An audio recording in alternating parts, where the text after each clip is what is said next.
Welcome to the What to Read Next podcast. In this podcast, your host, Lori Amin, will interview published authors to chat about their work, journey to getting published, and their book recommendations.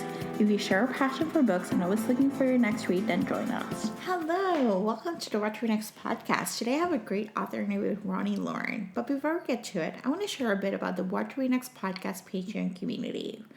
So I started this community about a year ago as a way to connect with fellow listeners and romance readers. I wanted to create a book club where we read romance novels and trade recommendations. The group has evolved and we now meet twice a month to share recommendations, chat with authors, and catch up, as well as read a book. So we trade books we read 1 month a traditionally published book, which might be backlist, and the other month we read indie books who might be backlist or might be available on Kindle Unlimited. So it's a fun way to discover new authors and new ways and new books to recommend. As a fun perk, each week I curate a romance recommendation list based on trope, genre, what's anticipated, what you should borrow from your library or Kindle Unlimited, or what audiobooks are up and coming that you should check out. I love drafting these curated lists as a way to discover new to me authors and new to me books that I need to add to my never-ending TBR. The Patreon community is ideal for fellow romance readers who are looking to figure out what their next read is. It is a welcoming community. We have awesome members. We do have an Instagram chat, so if you're interested in joining that Instagram chat, we can actually add you to that. So you get to meet with them and chat with them and share your recommendations and share like what you're currently reading, or as a way to be like, just vent about it. So it's a really fun place. It's a great place to meet new friends or fellow readers.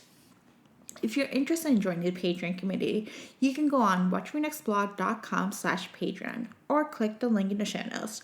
The cost is $5 a month, and sometimes some month I actually give you some fun perks like giveaways, like some free gifts, and some other fun stuff. So the cost is definitely, I do add new perks, try to add new perks every month to make the cost useful.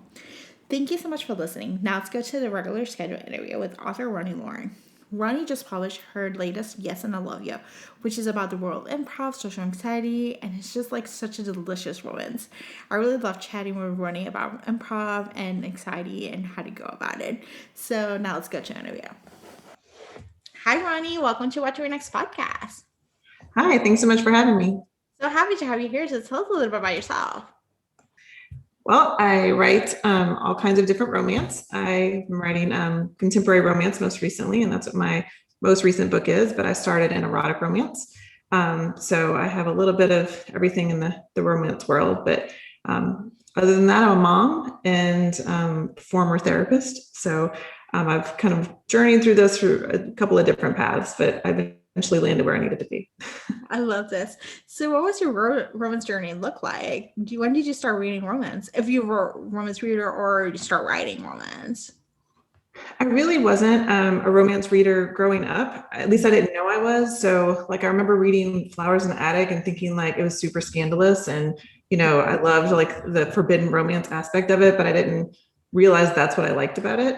I grew up in the 80s, so read Babysitter's Club and lots of horror. I was a horror reader, so the teen horror, R.L. Stine and all of that, and then moved on to like Stephen King. Then I was always like obsessed with shows like Dawson's Creek and Felicity and Friends and all those romance shows. So I didn't think I realized I was a romance reader and that there were books out there that would have fed that.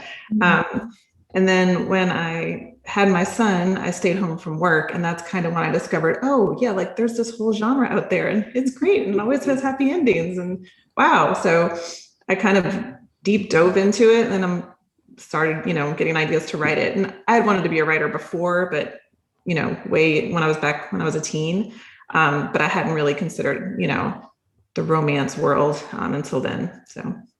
I love this. Yeah, I grew up reading Babysitter's Club, R.L. Stine, Fear Street, Goosebumps, Sweet Valley High. Like, so I was a late romance reader too. Like, it didn't dawn on me that I was like, I like the love stories, but I didn't realize there was like a genre that had that, I know. Maybe the whole thing.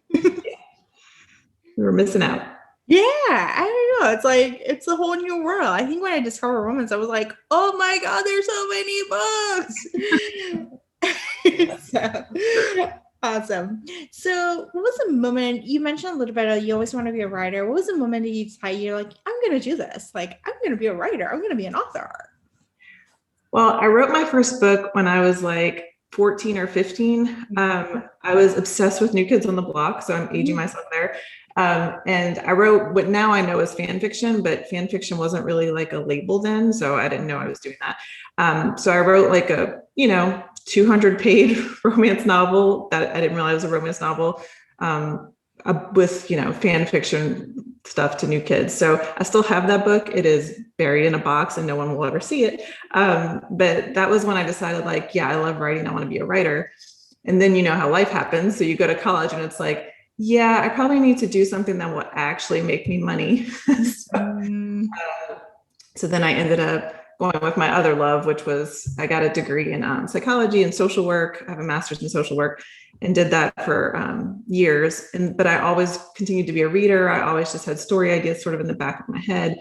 And like I said, when I ended up staying home with my son, I had that, like, I'm so tired all the time, but I want to do something just for me. And so I just kind of started tinkering and writing stories. And after that, it was, kind of the start of the new career. I love this. And so I got a question on New Kids on the Block. So who is your go-to? Oh, I was definitely a Joe girl. Okay. I was Jordan. So yeah. Jordan was second. So yeah, Jordan.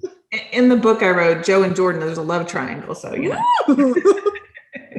Oh my. Right. I know. I love the angstiness of, it's probably like a 14-year-old angstiness of like, like, oh my gosh, this needs to happen.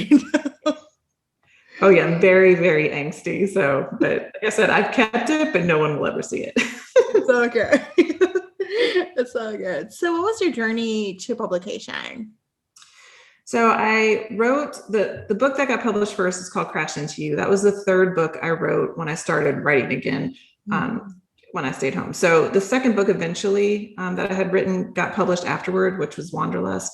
But I wrote one that will never see the light of day and, just decided, okay, how do I do this? I love to write, but how do I get better at this? So I joined my local, RWA group, and I started reading all the books I could read about how to write. And, I'm kind of one of those people who, when I like something, I want to learn all the things about it. So stacks and stacks of books and, applying to or different classes and all of these things. And then finally just started querying agents. And so it takes a while. So if anybody's out there wanting to write, just know that it's probably not going to be your first book that gets the book deal. But if you keep going, you get better and better each time. I love this. Yeah, I feel like I'm writing. And so I feel like the first book is just like, it's not going to see the light of day, but you're supposed to suck. And it's okay. That's the whole process. You do it. The more you do it, the better you get, Absolutely. Yeah. You learn so much in those first books, and getting critique partners and people to tell you, that will tell you honestly, like, this is not so great, but you could work on this, is really invaluable. And I teach classes on how to write romance now. So I love like working with new writers and seeing that like it's their first book and they're so excited and like it's on that start of the journey. It's so much fun. I love this so much. So let's talk about writing the pandemic. How's that going? Is it going? Is it happening? Happening because I have deadlines. So it's happening, but it's challenging. I won't say I've been on time on all of my deadlines lately, but I think it's hard to, for all of us to sort of block out what's going on in the world in order to focus on, whatever we have to do, but especially writing happy, upbeat stories, it can be a little challenging to channel that sometimes. And if you have kids at home, virtual learning and all those other things happening, but I do kind of keep a regular schedule. So that has, kept me somewhat sane that, I have work hours and I sit down and I work on writing, and that kind of stability thing of keeping a schedule. I'm a girl with like 3 planners. Like I like all the paper planner stuff. So if I keep myself structured, that's kind of what's been getting me through. And then, all that self-care stuff too. So the reading and, making sure to have downtime and all of that has helped. Yeah, I think it's just like, I remember the beginning, and it was like a weird time because I moved to and I was unemployed at the beginning of the pandemic. And so I remember being like, oh, I'm going to have all these hobbies. I'm going to do all these creative projects. And then I was so anxious and so stressful. And it was like, nothing was working out. Like, he was like, I needed like self-care, like, like a whole set of things, and just like admitting like, that we're going through unprecedented times. And so we have to be gentle with ourselves. It's not all going to get done, at the right time. Yeah, I agree. I think I had to lean back on my old therapy days of like, what would I tell, a client who was coming in and like, everybody's anxious, everybody's depressed. And, it's normal. It's not a freakish thing to be that way, especially with all of this. And so it's okay to binge watch TV sometimes. And it's okay to read 3 romance novels in a row if that's all you can really manage to, focus on that day or whatever. So yeah, it's been lots of being forgiving of ourselves. Yeah, forgive yourself and just be gentle, like it's like the best you can do. Yeah. Like some days are easy, some days are hard, and it's just like you just have to trudge along the process. Yes, absolutely. So let's talk about Yes and I Love You. So what was the source of inspiration? Well, I like I said, I like learning about things. I'm, a nerd that way. And I've always been really curious about improv because it's literally the most terrifying thing I could imagine doing because I'm super shy. I'm very, very introverted. So the thought of like getting up without a plan is like my personal nightmare, but that makes it really, interesting to me of like how people do that and how that works. So I decided I wanted to kind of explore that and how I explore things as I end up writing a book about it. But, so for my heroine, she has social anxiety. She is diagnosed with Tourette's. So she's very self-conscious about what people, think of her and what they think of her tics, and if she's going to, say the wrong thing or be thought of the wrong way. And so she has all of, this stuff inside her, all these thoughts and things, but she doesn't really talk to anybody. She's very isolated. And so I thought, a person like that, the most terrifying thing for them would be having to do improv. So of course her hero is going to be an improv actor. So that's kind of where it started, was the idea of someone with social anxiety having to do the most terrifying thing and having that hero, be able to kind of usher her through that.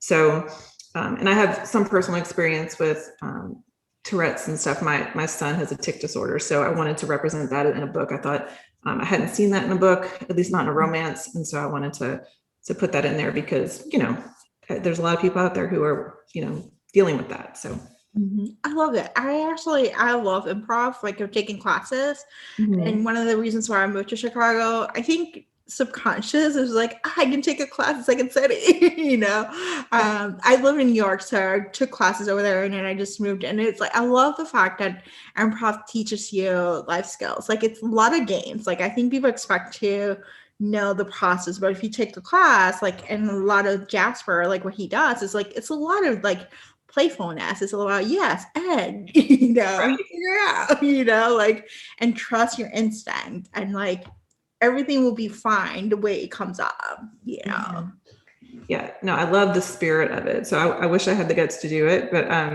yeah, that whole like agreement and trusting your partners, to like hold you up if you can't think of the thing or you say something silly that they're going to add on to it. I think it's like a really just warm, like kind of, environment. And so it was really fun to learn a lot about it. I read all kinds of books on it. I probably still will never try it, but I would tell you, what I realized when I took a class is that I am very like, even though I'm a leader in a lot of spaces, when it comes to improv, I am like backseat. I'm like, okay, somebody else would take the lead. Somebody else will figure out like what exactly I'll do. And then I'll just pop up and say what I need to say. But it's an interesting dynamic because it shows you, like, it gives you an opportunity to figure out who you are as a person and to trust your instincts.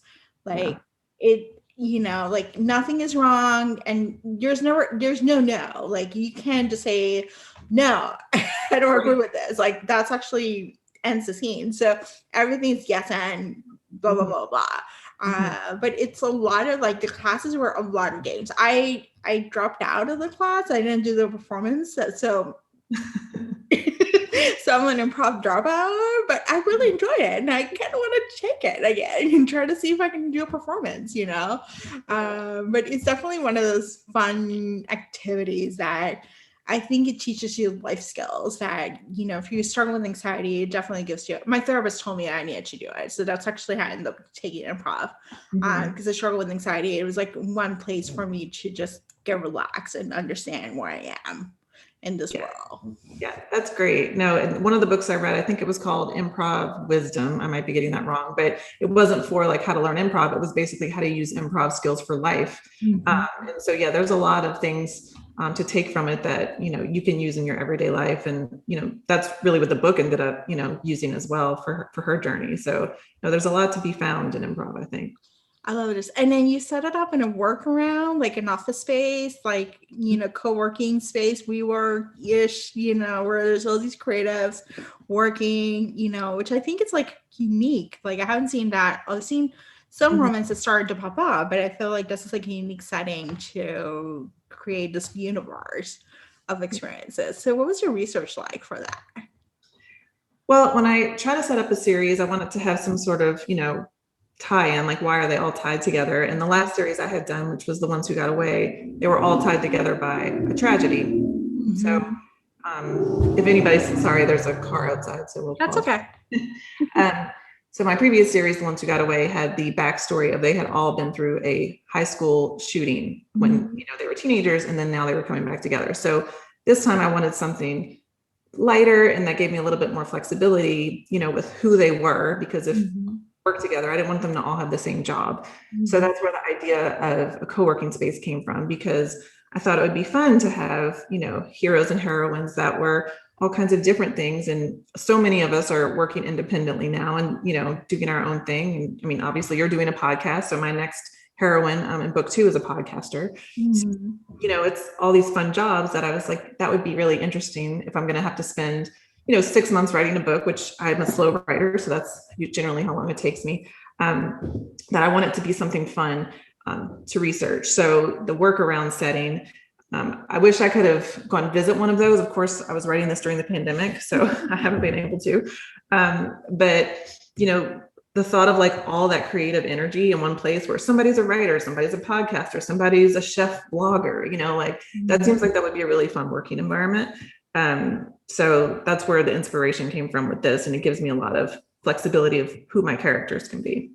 I love this. Yeah. I love the fact that there was like a flexibility. There was like, I've been to those co-working spaces, and it's just kind of like fun. There's like a creative energy that happens. Like, even though you're not co-workers, there's like an energy that just flows, that you feel like you're doing your work and you'll be creative, and there's like all the flexibility, like you're set your own hours and you figure it out and you're doing great work, so.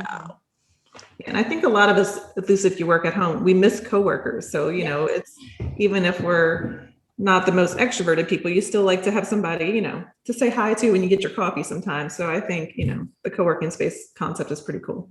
Yes. So let's talk about your next book, which is The Podcaster, a true crime podcaster / horror writer. Yes. So I'm assuming this is like loosely based on inspiration for you, like horror, Yeah. So Andy is, I love a true crime podcast. So I definitely am a consumer of those. And so she does that for a living, but she also writes horror. So she's really quirky because she writes all the scary stuff, and then does the true crime podcast, but she has like anxiety about all of that stuff because she has a backstory of she's been through criminal trauma in her background. So I wanted to kind of, juxtaposition that of like, she's scared of the world in a lot of ways, but she like dives into horror as her relief. Because I'm that kind of person who I actually get, if I'm anxious, watching a horror movie actually would give me, would relax me. So, and there's studies out there about that and stuff, but because it's experiencing anxiety in a safe way if you watch a horror movie or you read a horror book. So that you're safe. But anyway, so she was super fun to write. Her hero is going to be her next door neighbor. He's a injured firefighter. He's lost part of his limb. So he's, healing from that and kind of the grumpy hero. So I love a grumpy hero sometimes, and it's very different from Jasper and Yes and I Love You, who's the opposite of the grumpy hero. He's the, the fun guy. So for my research for Andy's book, I had to read horror novels and watch horror movies, and so that was a lot of fun too. But she was just a joy to write because she's so quirky and different. Yeah, I'm looking forward to her book. I felt like she was like such an interesting character. She decided she was like, I'm gonna be friends with you, and I'm gonna do this. Like, like not in a forceful way, but in a way that I felt like could be intimidating, but it was like, oh, okay, I like you. Like, I think she's like an interesting character, and I'm fascinated by the fact that she's a podcaster and a horror writer and how it all intersects and like how does it relate to her love life. Thanks. Yeah, she's definitely not the introvert. She's the extrovert that adopts the introvert. So when I have friends like that, my closest friend, I always say she adopted me because she's so extroverted and I'm so introverted. So Andy's definitely was a good foil for Holland in the first book to be that person to be like, we're going to be friends and that's going to be great. Yes, and walk her through. Like, you're not doing video, you're going to do a podcast. So I love this. So let's see, what has been a book you read this past year that you can't stop gushing about, or you're like, oh, this was a good one, So each year I'm nerdy about reading challenges. So I created a couple years ago one called the Read Wide Challenge, because I try to force myself to read not just in my genre. I want to read from a lot of different places, and that gives me inspiration as a writer and kind of keeps everything fresh. And so that has led me to lots of different books that I normally wouldn't pick up. And so last year, one of my favorites was The Invisible Life of Addie LaRue by Schwab. So it's the story setup is this girl makes a deal with the devil, basically, that she can live forever, but no one will remember her. Mm-hmm. So it's, fantasy, but it also goes through all this different times of history. But anybody who meets her, as soon as they turn their head, they don't remember her until one boy does.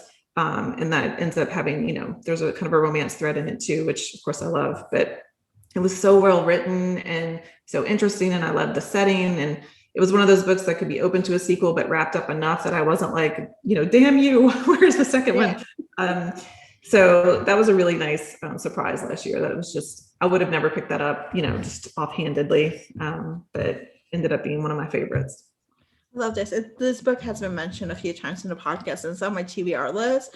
And I'm intimidated by it. And at the same time, like, oh, it could be. You mentioned there's no cliffhanger. I think that's like my intimidation when I hear all these fantasy. I'm like, just probably cliffhanger, and there's no second book yet. No, you're safe. I promise. It was really good, and I felt satisfied enough at the ending. But meaning if another one came out, of course I would read it. But I'd be happy and fine if that's all I got. So okay. That sounds good. So tell us where you can find you online. My website is roniloren.com. So that's RONILOREN. And I'm on all the different, the Facebook and the Twitter and all of that, and Instagram. But the easiest way is if you want to sign up for my newsletter, you get a fun book journal for free. And I, blog about TV shows and books I love and things like that. And so you get that through my newsletter. I love this. Thank you, Roni, for being on the show. Thanks so much for having me. If you enjoyed this podcast, feel free to share with friends, subscribe, rate, and review the show. This is the easiest way to support this podcast. Once you connect with fellow romance readers and make new friends, get weekly book recommendations, attend monthly meetups, then join our Patreon community. You can join at whattoreadnextblog.com/Patreon. Romance lovers, check out Queen Bee Reads Etsy shop for cute and comfortable bookish apparel. The shop also features social justice apparel and fun items from some of your favorite TV shows like The Schitt's Creek and The Office. Use code WhatToRead10 to save. Visit whattoreadnextblog.com/QueenBeeReads. What to Read Next podcast is part of the Frolic Podcast Network. Discover new podcasts to love on frolic.media/podcast. Thank you so much for listening and have a great day.